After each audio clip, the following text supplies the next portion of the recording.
देश की अर्थव्यवस्था का हाल कई सालों से बेहाल है, लेकिन महामारी के दौर ने इसे और भी गर्त में डाल दिया है, जिसे बाहर निकालने के लिए मोदी सरकार कोई कोशिश करती नजर नहीं आ रही है। लेकिन जनता से लेकर विपक्षी पार्टी को देश की चिंता सता रही है।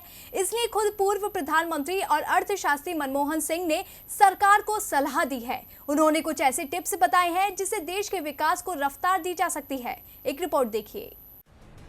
जब साल 2008 में पूरी दुनिया मंदी का सामना कर रही थी, तब देश के तत्कालीन प्रधानमंत्री मनमोहन सिंह ने ही भारत को इस बुरे दौर से बचाया था।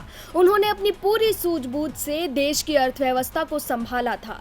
यही दौर अब प्रधानमंत्री नरेंद्र मोदी के सामने आया है, लेकिन उनसे देश नहीं संभल पा रहा है। जहां एक तरफ महंगाई चरम पर है, तो दूसरी तरफ बेरोजगारी आसमान छू रही है। इसीलिए अर्थव्यवस्था भी बर्बाद हो रही है। यही कारण है कि अब एक बार फिर मनमोहन सिंह आगे आए हैं। उन्होंने पीएम मोदी को देश को संभालने के टिप्स बताए हैं। उन्होंने कहा है कि सरकार को जो सबसे पहले काम करना चाहिए वो ये सुनिश्चित करना चाहिए कि लोगों की आजीविका सुरक्षित रहे और उनको प्रत्यक्ष रूप से आर्थिक सहायता देकर उनके खर्च करने की क्षमता को बनाए रखा जाए।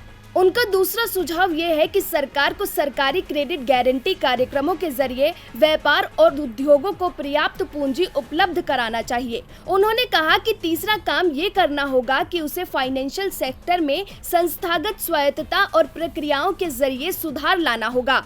मनमोहन सिंह ने ये सुझाव ऐसे वक्त में दिए हैं जब पीएम मोदी नुकसान का सारा ठीकरा पूर्व की मनमोहन सरकार के सिर पर फोड़ रहे हैं। उन्होंने कहा कि गिरी हुई अर्थव्यवस्था हमें विरासत में मिली है। अब भले ही बीजेपी सरकार कितने भी बहाने लगा ले, लेकिन हकीकत सबके सामने है। ऐसे में देखना होगा कि क्या वो मनमोहन सिंह के सुझाव पर काम करती है या नहीं। डीबी लाइव की रिपोर्ट।